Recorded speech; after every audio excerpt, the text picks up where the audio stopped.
বাংলাদেশের পেশাজীবী সংগঠনের মধ্যে একমাত্র বাংলাদেশ জাতীয়তাবাদী আইনজীবী ফোরাম আছে যারা প্রান্তিক লেভেলে ডেমোক্রেসিটা এক্সারসাইজ করে থাকে।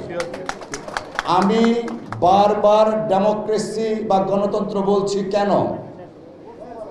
কারণ বর্তমান আমাদের দেশে গণতান্ত্রিক কোনো সরকার নেই।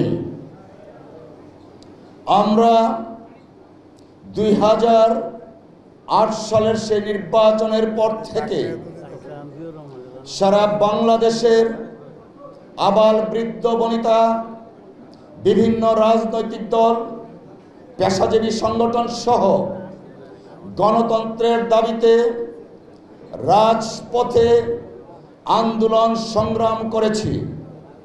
সেই সংগ্রাম করতে গিয়ে আমাদের মাঝে আমার ভাইকে হারিয়েছি, আমার বোনকে হারিয়েছি, আমার বন্ধুকে হারিয়েছি। সর্বশেষ জুলাই অভ্যুত্থানে প্রায় 2000 ছাত্র জনতা তাদের জীবনকে অকাতরে বিলিয়ে দিয়েছিলেন শুধুমাত্র বাংলাদেশকে গণতান্ত্রিক বাংলাদেশে পরিণত করার জন্য। প্রিয় সাথীরা আমার, ফ্যাসিস্ট হাসিনা বিদায়ের পর আমরা প্রত্যাশা করেছিলাম বাংলাদেশ একটা গণতান্ত্রিক সরকার পাবে। যে ভোটের জন্য আমার ভাই রক্ত দিয়েছে, যে ভোটের জন্য আমার ভাই গুম হয়েছিল, যে ভোটের জন্য আমার ভাইকে ক্রস ফায়ারে দেওয়া হয়েছিল, সেই ভোট অনুষ্ঠিত হবে। কিন্তু আজকে অত্যন্ত দুঃখ ভারাক্রান্ত মন নিয়ে আপনাদের সামনে বলতে হচ্ছে, আমরা যা প্রত্যাশা করেছিলাম তার সাথে বর্তমান এই সরকারের বিভিন্ন কার্যক্রমের কারণে বাংলাদেশের মানুষ সন্দিহান হচ্ছে। প্রিয় বন্ধুরা আমার, আপনারা জানেন বাংলাদেশের ক্রিয়াশীল প্রত্যেকটা রাজনৈতিক দলের সমন্বয়ে যে জুলাই সনদ পার্লামেন্টের সাউথ প্লাজায় স্বাক্ষরিত হয়েছিল, সেই স্বাক্ষরিত জুলাই সনদ বর্তমানে প্রডিউস করা হয়নি। আমরা তার নিন্দা জানাই, আমরা তার প্রতিবাদ জানাই। শেখ হাসিনা জাতিকে প্রতারিত করেছিল, এখন দেখছি নতুন প্রতারকের জন্ম হয়েছে। Shame shame shame. আমরা আইনজীবী সমাজ আইনের শাসনে বিশ্বাস করি, সাংবিধানিক বিধি পন্থায় বিশ্বাস করি। কিন্তু আমরা দেখলাম জুলাই সনদে প্রস্তাবনা করা হয়েছে কিছু কিছু অনুচ্ছেদ যদি 260 দিনের মধ্যে সংসদ নির্বাচনের পরে সেইগুলা সন্নিবিষ্ট না হয়, অটোমেটিকলি নাকি সংবিধানে সন্নিবেশিত হয়েছে বলে গণ্য করা হবে। আমরা আইনের ছাত্র, আইনজীবী সমাজ শুধুমাত্র বাংলাদেশ নয়, বিশ্বের যে কোনো লিখিত সংবিধানের একটা নির্দিষ্ট প্রথা আছে, পদ্ধতি আছে। অটোমেটিক সংবিধানে সন্নিবেশিত হবে এমন কোনো উদাহরণ বিশ্বের কোথাও নেই। কিন্তু আমরা দেখছি তা প্রস্তাবনা করা হয়েছে। প্রিয় ভাইরা আমার, আমরা আইনজীবী সমাজ স্পষ্ট ভাষায় বলে দিতে চাই, অবিলম্বে প্রতারণা বন্ধ করে স্বাক্ষরিত সনদ যা প্রডিউস করা হয়েছিল তা জাতির সামনে উপস্থাপন করার জন্য কারো কথায়, কারো পরামর্শে তা থেকে ডেভিয়েট করবেন না। যদি ডেভিয়েট করেন বাংলাদেশের মানুষ ছাড় দেয়, কিন্তু ছেড়ে দেয় না। তার জ্বলন্ত প্রমাণ শেখ হাসিনা ওয়াজেদ। তিনি আমাদের ভোটের অধিকার কেড়ে নিয়েছিলেন, আইনের শাসনকে তার ব্যক্তির শাসনে পরিণত করেছিলেন, পার্লামেন্টকে বানিয়েছিলেন রাবার স্ট্যান্ড, এক্সিকিউটিভকে বানিয়েছিলেন হার মাস্টার ভয়েস, জুডিশিয়ারিকে অন্যায়ভাবে কন্ট্রোল করেছিলেন, যে কারণে এস.কে. সিনহা প্রধান বিচারপতি হয়েও তাকে দেশত্যাগ করতে হয়েছিল। প্রিয় বন্ধুরা আমার, আমি অনুরোধ জানাবো, এখনো সময় আছে, আসুন জাতির স্বার্থে, দেশের স্বার্থে, বাংলাদেশের ভবিষ্যৎ প্রজন্মের স্বার্থে অবিলম্বে পার্লামেন্টের নির্বাচনের তারিখ ঘোষণা করুন। প্রফেসর ইউনূস সাহেব, আপনি জাতির কাছে ওয়াদা করেছেন ফেব্রুয়ারির প্রথমার্ধে জাতীয় সংসদ নির্বাচনের তারিখ ঘোষণা করবেন।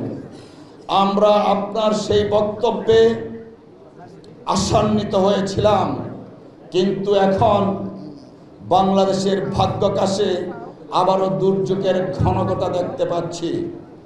যারা 71-এর মুক্তিযুদ্ধে বিশ্বাস করেনি,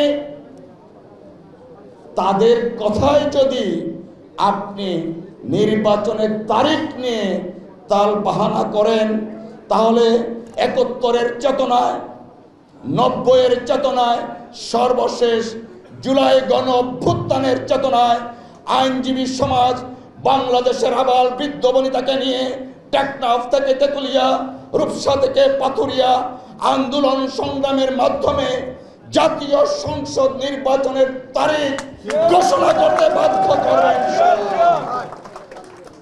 প্রিয় ভাইয়েরা আমার, আমরা আইনজীবী সমাজ আইনের শাসনে বিশ্বাসী। আমরা চাই জুডিশিয়ারির উপর যেন কোনো এক্সিকিউটিভের কেউ হস্তক্ষেপ না করে।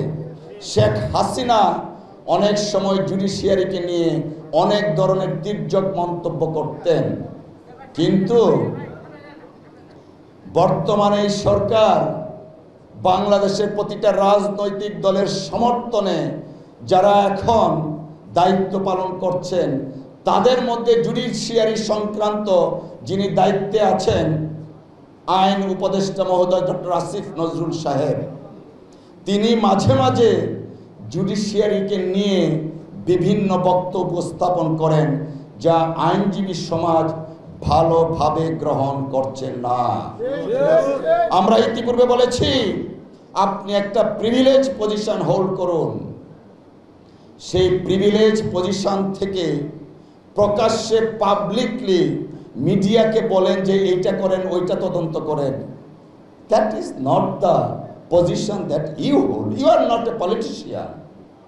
আপনি একজন উপদেষ্টা। উপদেষ্টা মহোদয়, আপনার অনেক সুযোগ রয়েছে প্রিভিলেজ কমিউনিকেশন করার, কিন্তু বিচার বিভাগ সম্পর্কে এমন কোনো কথা বলবেন না যেন বিচার বিভাগের যারা সংশ্লিষ্ট তারা শঙ্কিত হয়, এবং বিচার প্রার্থী যারা আছে তারা যেন বিচার বিভাগের প্রতি আস্থাহীনতায় ভোগে। 5ই আগস্টের পরে বাংলাদেশে আইনের শাসন কায়েমের জন্য মাননীয় প্রধান বিচারপতির নেতৃত্বে সারা বাংলাদেশের প্রত্যেকটা আদালত জুডিশিয়ারি ফাংশনিং আছে। আমি আগেও বলেছি, বর্তমানে প্রিভেলিং সিচুয়েশনে এক্সিকিউটিভের কথা যদি ধরেন, সেই এক্সিকিউটিভ কিন্তু অনেক সময় অনেক নড়বড়ে আচরণ করে। পার্লামেন্টের অস্তিত্ব নাই। রাষ্ট্রের 3টা অংশের মধ্যে একটা অঙ্গ জুডিশিয়ারি। একমাত্র জুডিশিয়ারি এখন পর্যন্ত সঠিকভাবে ফাংশনিং করছে। আর ফাংশনিং করছে বিধায় দেশনেত্রী বেগম খালেদা জিয়া বেকসুর খালাস পেয়েছেন। ফাংশনিং করছে বিধায় বাংলাদেশের বিভিন্ন রাজনৈতিক দলের যে সমস্ত নেতা কর্মী ভাইরা ছিলেন তারা ন্যায় বিচার পাচ্ছেন, এবং এই ন্যায় বিচার কিন্তু তত্ত্বাবধায়ক অন্তর্বর্তীকালীন সরকারের প্রধান ডক্টর ইউনূস সাহেবও পেয়েছেন। ওনার বিরুদ্ধে হাসিনা যে মামলাগুলো দিয়েছিল, সেই মামলাগুলো নিয়ে তখনই বিতর্ক ছিল, যেমন বিতর্ক ছিল বেগম খালেদা জিয়া, জনাব তারেক রহমান সহ বিএনপি শত সহস্র নেতাকর্মীর মামলাগুলো। কিন্তু 5ই আগস্টের পরে দেশে ন্যায় বিচার কায়েম হয়েছে। বেগম খালেদা জিয়া, তারেক রহমান, ডক্টর ইউনূস সাহেবরা ন্যায় বিচার পেয়েছেন। আর এখন ডক্টর আসিফ নজরুল সাহেব জুডিশিয়ারিকে নিয়ে তির্যক মন্তব্য করে। আমি বিনয়ের সাথে অনুরোধ জানাবো, থামুন, দয়া করে থামুন। অন্যথায় আইনজীবী সমাজ রাস্তায় কিন্তু নেমে অভ্যস্ত। প্রয়োজনে জুডিশিয়ারির ইন্ডিপেন্ডেন্টের জন্য আলাদা বিচার সচিবালয় করার জন্য আবারও আইনজীবী সমাজ রাস্তায় নামবে ইনশাআল্লাহ। প্রিয় বন্ধুরা আমার, আজকে আমাদের এই সম্মেলনের 2টা পর্ব। আনুষ্ঠানিকভাবে সম্মেলন শুরু হলো। আমরা একটু পরেই গোপন ব্যালটের মাধ্যমে আমাদের যারা আইনজীবী ফোরামের প্রাথমিক সদস্য তথা ভোটার লিস্টে যারা আছেন তারা তাদের ভোট দান করবেন। আমি সকলের প্রতি অনুরোধ জানাবো, গণতান্ত্রিক রাইটস, ডেমোক্রেটিক প্র্যাকটিস জনাব তারেক রহমান সাহেব যখন আইনজীবী ফোরামের দায়িত্ব আমাদেরকে দিয়েছিলেন, তখন তিনি নির্দেশনা দিয়েছিলেন, তখন দেশে গণতন্ত্র ছিল না। তখন বলেছিলেন, তোমরা প্রত্যেকটা বারে বারে গিয়ে প্রাথমিক সদস্য পদ পূরণ করবেন, তার পরবর্তীতে সেই সদস্যদের গোপন ব্যালটের ভোটের মাধ্যমে নেতৃত্ব নির্বাচিত হবে। আমরা সেই ধারাবাহিকতা রক্ষা করে আসছি।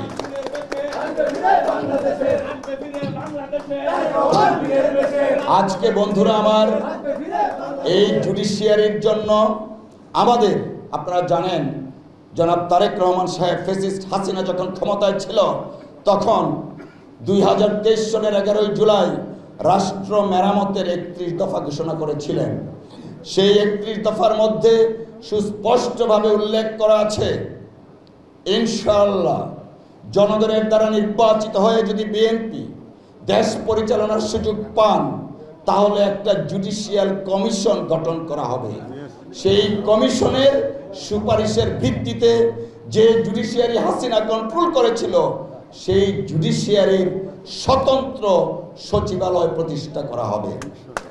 সেই 31 দফাতে আরো আছে, মাজদার হোসেন মামলার রায়ের আলোকে অ্যাবসলিউট ইন্ডিপেন্ডেন্স অফ জুডিশিয়ারি আমরা প্রতিষ্ঠা করব। তাই ভাইরা আমার, আজকে আইনজীবী সমাজ, social leader of the society, ইনশাল্লাহ আগামী জাতীয় সংসদ নির্বাচনের প্রাক্কালে আমাদের আইনজীবীদের একটা বিশাল ভূমিকা আছে। আপনারা ঘরে ঘরে, জনে জনে গিয়ে আমাদের 31 দফা সম্পর্কে সকলকে সচেতন করবেন। আমাদের পার্টি থেকে এই জুডিশিয়ারি সম্পর্কে যে কমিটমেন্ট করা আছে, তার পক্ষে সবাইকে তাদেরকে স্পষ্টভাবে বুঝিয়ে দিবেন। আমি আর বক্তব্য প্রলম্বিত করব না। আজকে যারা সিনিয়র মেম্বার অফ দ্য বার এখানে উপস্থিত ঘোষণা করছি, আসসালামু আলাইকুম। বাংলাদেশ জিন্দাবাদ, বেগম খালেদা জিয়া জিন্দাবাদ, শহীদ জিয়া অমর হোক, তারেক রহমান জিন্দাবাদ জিন্দাবাদ।